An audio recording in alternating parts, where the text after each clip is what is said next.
श्री शिवाय नमस्तु भयम। दोस्तों, जैसा कि आप सभी लोग जानते हैं कि 25 फरवरी 2026 यानी बुधवार को पड़ रही है फाल्गुन महीने की शुक्ल पक्ष नवमी तिथि और रोहिणी व्रत। और दोस्तों, यह वह तिथि है जो फाल्गुन महीने में पड़ने सबसे बड़ी तिथि है, क्योंकि यह फाल्गुन महीने में पड़ने वाली है और इसका बहुत ही बड़ा और विशेष महत्व होता है।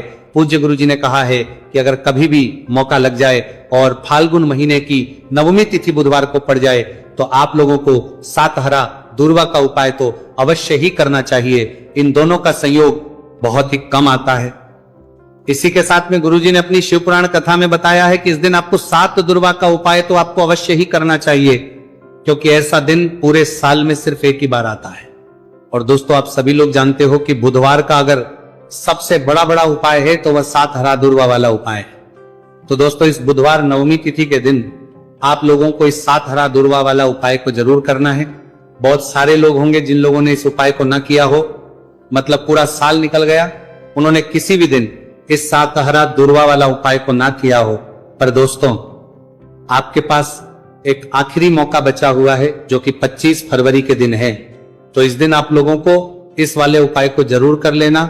भले ही आपने पूरे महीने भर इस उपाय को ना किया हो, पर अगर आपने इस फाल्गुन महीने के बुधवार नवमी तिथि के दिन अगर इस वाले उपाय को कर लिया तो आपको इस उपाय को करने का वो फल मिलेगा जिसकी आपने कभी कल्पना भी नहीं करी होगी। इसीलिए आप लोग इस वाले उपाय को एक बार जरूर कर लेना है, ताकि आप लोगों के हाथ से यह मौका ना जा सके और आपको इस उपाय को करने का फल मिल सके।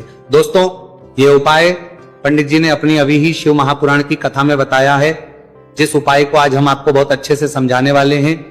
इस वीडियो को देखने के बाद इस उपाय को समझने के लिए आपको कोई और वीडियो को देखने की जरूरत नहीं पड़ेगी। तो चलिए दोस्तों, उपाय को शुरू करते हैं। देखिए, ये इस फाल्गुन महीने के बुधवार नवमी तिथि के दिन ये इतना खास होता है, इतना महत्वपूर्ण होता है। देखा गया है कभी कभी बड़े बड़े पूजा पाठ अनुष्ठान से जो मनोकामना पूर्ण नहीं होते, वो फाल्गुन महीने के बुधवार नवमी तिथि के दिन एक छोटे से उपाय करने से ही आपकी मनोकामना पूर्ण हो जाती है। और बहुत सारे लोगों ने इस उपाय को किया भी है और उनको इस उपाय को करने का फल भी जरूर मिला है। अगर आप लोग भी इस उपाय को करना चाहते हैं तो आप इस उपाय को पहले अच्छे से समझ लेना, सुन लेना, उसके बाद करना। आपको इस उपाय का फल जरूर ही, और इस उपाय को कर लेने से आपके घर में चाहे किसी भी प्रकार की दुख और समस्या क्यों ना चल रही हो, आपको उसका कारण भी नहीं पता है कि भाई ये समस्या किस कारण से चल रही है, उसका कुछ भी कारण हो सकता है। जैसे इसे पितृदोष हो सकता है या किसी भी तरह का मंगल दोष भी हो सकता है। तो इस दिन आप लोगों को यह वाला उपाय कर लेना है। यह एक ऐसा उपाय है जिस उपाय को अगर किसी विशेष दिन पर किया जाए तो भाई उस विशेष दिन का जो है वह तो मिलता ही मिलता है। पर हमने उस दिन पर इस उपाय को किया है तो हमें उससे भी बड़ा फल मिलता है, और फल बहुत जल्दी मिलता है, क्योंकि आप इस उपाय को बहुत ही बड़े और विशेष दिन पर कर रहे हो। तो चलिए अब उपाय के बारे में बात करते हैं, लेकिन उससे पहले आप लोगों को यह जानना आवश्यक है कि आखिर ये उपाय किस समय करना है, किसको करना है और कैसे करना है। तो चलिए हम आगे आपको वीडियो में एक एक करके बता देते हैं। उससे पहले अगर आप लोग हमारे चैनल पर पहली बार हैं तो हमारे चैनल को सब्सक्राइब करना ना भूलें, और अगर आपके पास कोई सवाल है तो आप हमें कमेंट बॉक्स में बता सकते हैं। और अगर आपको हमारा वीडियो पसंद आया है तो आप हमें लाइक और शेयर करना ना भूलें। और अगर आपको हमारे चैनल की जानकारी चाहिए तो आप हमें फॉलो कर सकते हैं। और अगर आपके पास कोई प्रश्न है तो आप हमें कमेंट बॉक्स में बता सकते हैं। पहली बार आए हैं या फिर मेरी आवाज आज पहली बार सुन रहे हैं तो हमारे चैनल को सब्सक्राइब जरूर कर लेना, और इस वीडियो को करके कमेंट बॉक्स में श्री शिवाय नमस्तु भयम ओम नमः शिवाय जरूर टाइप कर देना। तो दोस्तों, इस 7 दुर्वा वाला उपाय को हमें इस बुधवार नवमी तिथि के दिन कैसे करना है, किसको करना है, किस समय करना है और कहां पर करना है, ये सारे सवालों के जवाब आपको इस वीडियो में मिल जाएंगे। और जो ये वीडियो देखेगा भाई उसको सातहरा दूर्वा वाला उपाय जरूर करना चाहिए, क्योंकि इस दिन 7 दूर्वा का भी बहुत ही बड़ा और विशेष महत्व होता है। और जब बात आ जाए हरा दूर्वा की तो ये सोने पर सुहागा वाली बात हो जाती है, और ये एक बहुत ही बड़ा उपाय हो जाता है इस बुधवार नवमी तिथि का। तो अब दोस्तों, इस 7 हरा दूर्वा वाला उपाय को आखिर करना किसको है, सबसे पहले हम लोग वो बात जान लेते हैं। तो देखो, घर की जो बड़ी माताएं बहनें होती हैं, उन माताओं बहनों में से कोई भी एक बड़ी माता बहन इस वाले उपाय को कर सकती है। और दोस्तों, अगर आप चाहें तो अपने घर में से सभी सदस्यों भी इस उपाय को करवा सकते हैं। अगर किसी व्यक्ति की खुद की कोई मनोकामना है, खुद की कोई दुख और परेशानी है जो कि वो अपने लिए ही करना चाहता है, इस वाले उपाय को तो वह खुद अपने लिए भी कर सकता है। बाकी अगर कोई घर में से ऐसा है जो कि अपने पूरे घर परिवार की सुख और शांति के लिए ये वाला उपाय करना चाहता है, तो भाई वो भी करने सकता है, उसमें भी कोई दिक्कत वाली बात नहीं है। कहने का मतलब यह है कि इस उपाय को हर सदस्य भी कर सकता है और पूरे घर परिवार के सदस्य के लिए घर की बड़ी माताओं बहनों में से कोई एक माता बहन भी कर सकती है। माताएं बहनें अगर घर में उपस्थित ना हो या वह यह वाला उपाय ना कर पा रही हो, तो फिर घर का कोई बड़ा सदस्य भी इस 7 हरा दूर्वा वाला उपाय को कर सकता है, चाहे फिर वो पुरुष ही क्यों ना हो, उसमें कोई भी दिक्कत वाली बात नहीं है। अब दोस्तों, जो अगला प्रश्न निकल कर आता है वह ये आता है इसको लेकर कि आखिर इस उपाय को हमें किस समय करना है, सुबह के समय करना है कि शाम के समय करना है। तो देखो, इस वाले उपाय को आप लोग सुबह के समय भी कर सकते हो और शाम के समय प्रदोष काल में भी कर सकते हो। अब अगर आप पूछो कि भाई सबसे उत्तम समय कौन सा रहेगा इस 7 हरा दूर्वा वाला उपाय को करने का, तो हम आपसे बस यही कहेंगे कि इस उपाय को आप सुबह के समय करेंगे तो ज्यादा बेहतर होगा। बाकी अगर प्रदोष काल के समय भी करेंगे तो भी अच्छा होगा, उसमें कोई भी दिक्कत वाली बात नहीं है। तो अब दोस्तों, जो अगली सबसे बड़ी और महत्वपूर्ण बात आती है वो ये आती है कि सुबह अगर हम उपाय को करेंगे तो हमें कितने बजे से लेकर कितने बजे तक के बीच में करना है, और शाम के समय प्रदोष काल में करेंगे तो हमें कितने बजे से लेकर कितने बजे के बीच में करना है। तो देखो, सुबह जितनी जल्दी हो सके आप उपाय को करने की कोशिश करना। बाकी अगर कारणवश लेट भी हो जाओ, थोड़ी देर भी हो जाए, तो 10 या 11 बजे तक भी आप उपाय कर लेना, पर 12 बजे से ज्यादा देरी ना हो। ठीक है, इस बात का ध्यान रखना। उसके बाद में दोस्तों, अगर शाम के समय प्रदोष काल की बात करें, प्रदोष काल का जो समय है होता है वो शाम के 6 बजे से शुरू हो जाता है। मतलब शाम के 6 बजे से लेकर शाम के 6 बजे से रात के 8 बजे के बीच का जो समय होता है, यह समय प्रदोष काल का समय होता है। तो इस उपाय को 7 या 8 बजे के बीच में भी कर सकते हो। मैं आप कभी भी इस वाले उपाय को कर सकते हो, उसमें कोई भी दिक्कत वाली बात नहीं है। तो फाल्गुन का महीना ही है जो आपको धन दौलत पुण्य दोनों ही देने वाला है। फाल्गुन के महीने में तुलसी का पूजन करके, श्री हरि विष्णु से जुड़े हुए कुछ उपाय करके आप अपने जीवन की निर्धनता, धन से जुड़ी समस्याएं, कर्जे से जुड़ी समस्याओं को हमेशा के लिए दूर कर सकते हैं। ये वही महीना है जिस माह में भगवान विष्णु योग निद्रा से जागते हैं।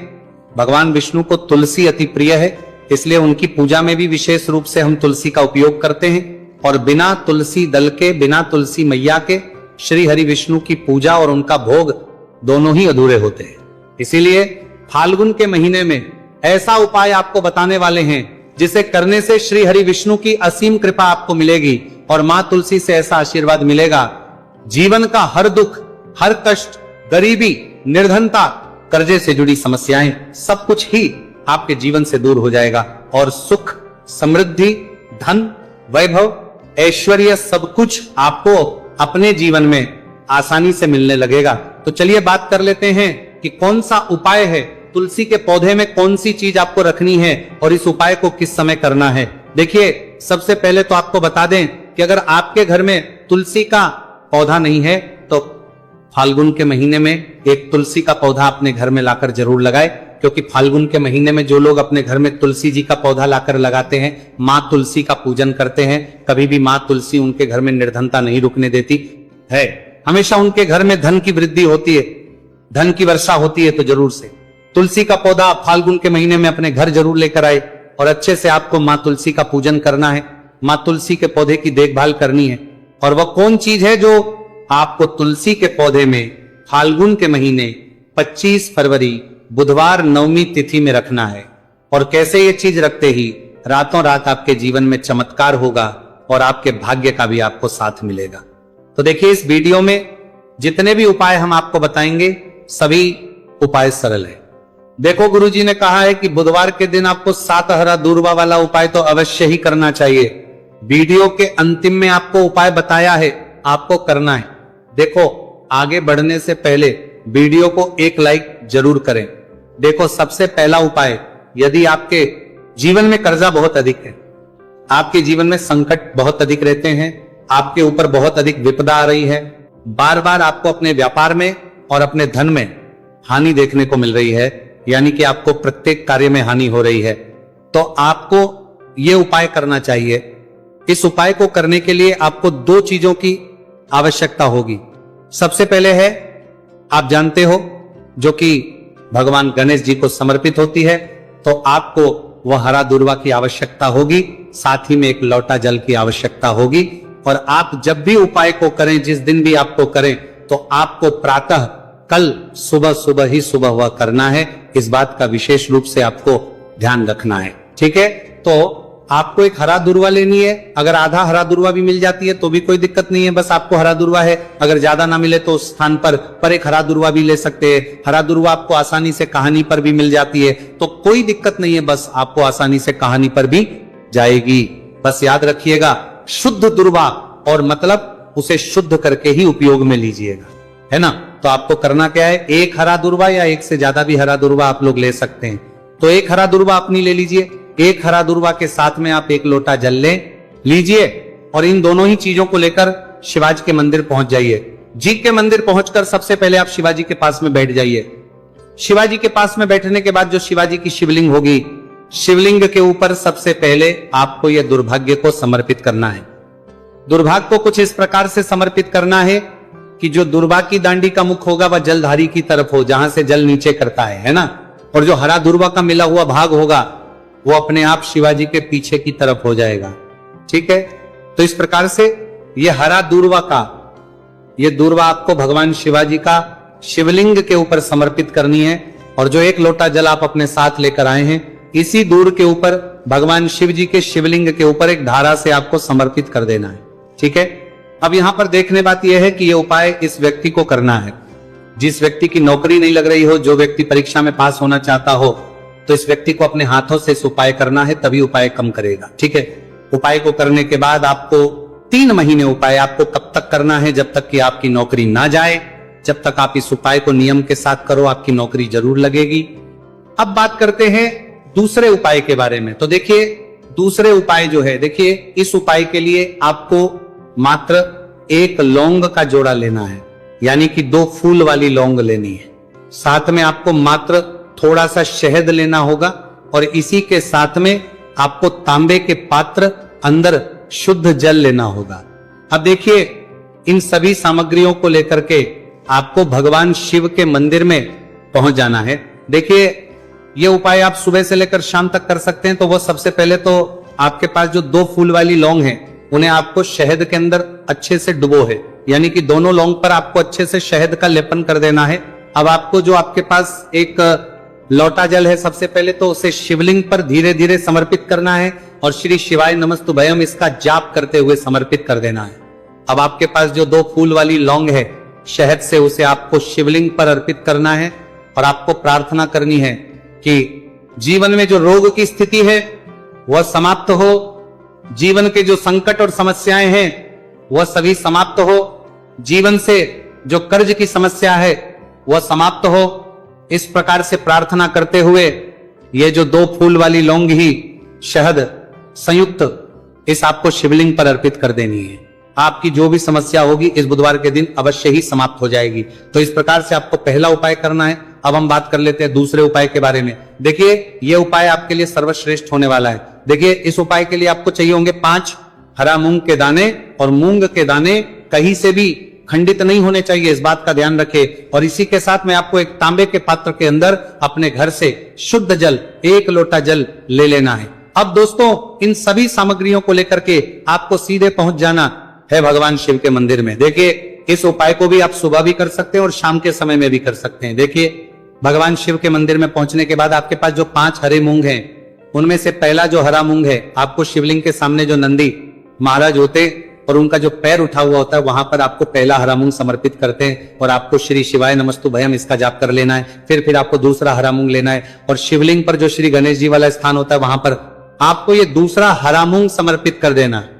यानी कि शिवलिंग के सीधे तरफ आपको ये दूसरा हरा मूंग समर्पित करना है और फिर आपको ओम गण गणपते नमः या फिर ओम श्री गणेशाय नमः इसका जाप कर लेना है। तीसरा हरा मूंग का दाना आपको भगवान शिव की सबसे प्रिय पुत्री माता अशोक सुंदरी वाले स्थान पर समर्पित करना। शिवलिंग की जो जलाधारी होती है जहां से जल बह करके आता है उसी जलाधारी के बीच में जो कहीं कहीं उठी हुई लाइन होती है सांप की आकृति के रूप में वहीं पर आपको तीसरा हरा मूंग समर्पित करना है और फिर आपको ओम नमः शिवाय इसका जाप कर लेना है। अब दोस्तों चौथा जो हरा मूंग है उसे आपको भगवान कार्तिकेय जी का जो स्थान होता है शिवलिंग पर वहां पर आपको ये चौथा हरा मूंग का दाना समर्पित कर देना है और आप ओम नमः शिवाय इसका जाप कर लेना है। अब दोस्तों आपके पास जो पांचवा और अंतिम हरा मूंग बचा हुआ है उससे जल के पात्र के अंदर डाल देना है और इस हरे मूंग से युक्त जल से आपको भगवान शिव के शिवलिंग का अभिषेक कर देना है। जल आपको बिल्कुल धीरे धीरे समर्पित करते जाना है और लगातार आपको शिव महापुराण के मूल श्री शिवाय नमस्तु भयम इसका जाप करते रहना है। फिर आपको शिवलिंग के आगे बैठकर यदि आप अपने बच्चों के लिए यह उपाय कर रहे हैं, यदि आप अपने बच्चों की बुद्धि ज्ञान और विवेक के लिए उपाय कर रहे हैं तो उसके लिए आपको प्रार्थना कर लेनी है, या फिर व्यापार में वृद्धि करने के लिए उपाय कर रहे हैं तो उसकी कामना करते हुए आपको प्रार्थना कर लेनी है, या फिर अपनी नौकरी के लिए कर रहे हैं या फिर अपने इंटरव्यू के लिए या फिर धनता रहे हैं की प्राप्ति के लिए कर रहे हैं, जिस भी कामना के लिए आप उपाय कर रहे हैं उसे परिपूर्ण करने के आपको महादेव से प्रार्थना कर लेनी है और फिर आपको वापस अपने घर आ जाना है। पूज्य गुरु जी ने कहा है कि जो भी व्यक्ति इस उपाय को कर लेता है तो यकीन मानिए आपके जीवन की जो सारे संकट कष्ट और बाधाएं ही वह सभी समाप्त होंगे। अब हम बात करते हैं अगले उपाय की। इस उपाय के लिए आपको एक दीपक लेना है। दीपक आप मिट्टी का भी ले सकते हैं और शुद्ध आटा मढ़कर उसका दीपक भी आप तैयार कर सकते हैं। अंदर गोलबाती का प्रयोग करना है और दीपक के अंदर आपको शुद्ध घी का प्रयोग करना है। इसी के साथ में आपको मात्र एक फूल वाली लौंग लेनी होगी। अब ये एक दीपक और एक फूल वाली लौंग लेकर के सीधा आपको पहुंचना होगा बरगद के वृक्ष के। वहां पर देखिए सबसे पहले तो आपके पास जो एक फूल वाली लौंग है उससे आपको बरगद के वृक्ष की जड़ में समर्पित करना है। देखिए अगर आपके जीवन में कोई भी बड़ा संकट आने वाला है, कोई बड़ा कष्ट आने वाला, तो वह इस उपाय के माध्यम से दूर होने वाला है। महादेव की विशेष कृपा रहेगी कि जो भी संकट आपके जीवन में आने वाला होगा वो भी दूर हो जाएगा। तो आपको एक लौंग समर्पित करनी है बरगद के वृक्ष की जड़ में और वहीं पर आपको जो है गोलबाती वाला दीपक जो आप लेकर के गए हैं उससे भी वहां पर प्रज्वलित कर देना है वटकेश्वर महादेव का स्मरण करते हुए। देखिए जब भी आपको जीवन में इस साल लगने लगे कि आपके जीवन में कुछ भी अच्छा नहीं चल रहा है तब भी आपको इस प्रकार से आपको यह उपाय करना है। तो इस प्रकार से आपको यह उपाय करना है। अब हम जान लेते हैं चौथे विशेष उपाय के बारे में। देखें यदि आपके विवाह में शादी में कोई भी समस्या आ रही है, यदि आपका जो कर्ज है वह दिन पर दिन बढ़ते ही जा रहा है तो आपको यह चमत्कारी उपाय करना चाहिए। कोई भी समस्या अगर जीवन में है तो उसे दूर करने के लिए आपको इस उपाय करना चाहिए। मंगल दोष से जुड़ी हुई समस्या भी है तब आपको यह उपाय करना चाहिए। देखिए इस उपाय के लिए आपको एक तांबे के पात्र के अंदर अपने घर से शुद्ध जल लेना है और इसी के साथ में आपको एक चुटकी लाल चंदन लेना होगा। अब आपको क्या करना है कि जो लाल चंदन आपने लिया है उसे आपको उससे जल के पात्र के अंदर डाल देना है और यह जल जो है आपको लाल चंदन से युक्त तैयार कर लेना है और ये लाल चंदन से युक्त जल आपको भगवान शिव के मंदिर में लेकर के पहुंचना है। लेकिन उपाय भी आप सुबह से लेकर के शाम तक कर सकते हैं। अब दोस्तों ये जो लाल चंदन से युक्त जल है इससे आपको भगवान शिव के शिवलिंग पर धीरे धीरे अर्पित कर देना है और आपको लगातार श्री शिवाय नमस्तु भयम इसका जाप करते रहना है। देखिए यदि आपके जीवन में विवाह से जुनी समस्या चल रही है तो आपको मंगलेश्वर महादेव का स्मरण करना है और जीवन में अधिक कर्ज की समस्या है तो आपको आर्यन मुक्तेश्वर महादेव का स्मरण करना है। देखना एक दिन आपकी सब तरह की समस्या जल्दी ही समाप्त हो जाएगी। तो इस प्रकार से आपको ये चौथा उपाय करना है। अब हम जान लेते हैं। तो दोस्तों